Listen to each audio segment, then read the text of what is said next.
त्या दिवसापासून ताई आपण माझ्यासाठी एक प्रेरणा झाल्यात. जेव्हा आपण संसदेत उभ्या राहून बोलता तेव्हा असं वाटतं की हे फक्त भाषण नव्हे तर जनतेचं मन बोलतंय. तुमचं प्रत्येक वाक्य म्हणजे विचारांचा दीप जो महाराष्ट्राच्या प्रत्येक कोपऱ्यात उजेड पसरवतोय. सुप्रियाताई, you are the think tank of India's politics, the moral compass of democracy and the guiding light of nation's future. You speak not for power but for people. You raise issues not for publicity but for purpose, and you lead not by command but by compassion. Your words in parliaments are not just speeches, they are lessons in humanity and justice. आपण वाद नाही करत, संवाद घडवता. आपण विरोधकांना हरवत नाही परंतु त्यांना विचारांनी जिंकता. अलीकडेच आपण म्हणालात की शेतकऱ्यांचा प्रश्न हा केवळ आकड्यांपुरता मर्यादित नसून ते त्यांच्या जीवनाचं गणित आहे.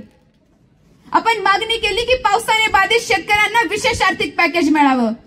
कर्जमाफी नव्हे, कर्जमाफी बरोबरच त्यांच्या मेहनतीला, त्यांच्या कष्टाला न्याय मिळावा हा विचार, ही समज, हाच खरा राजकारणाचा अर्थ आहे असं मला वाटतं.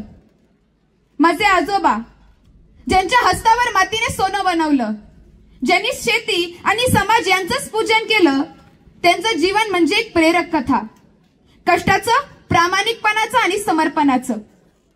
त्यांनी कधी मोठी पदं घेतली नाही परंतु मोठ्या मनाने काम केलं.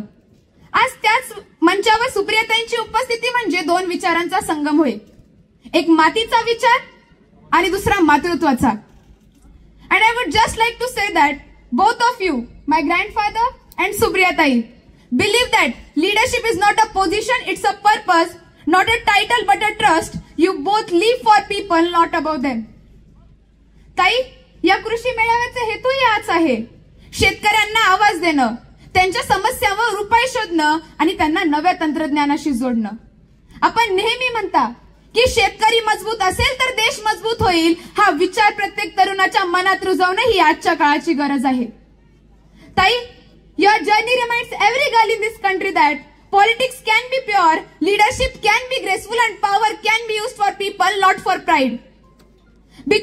Because you are not just a leader, you are an emotion, not just the daughter of Sharad Chandra Pawar Saheb, but the daughter of entire nation.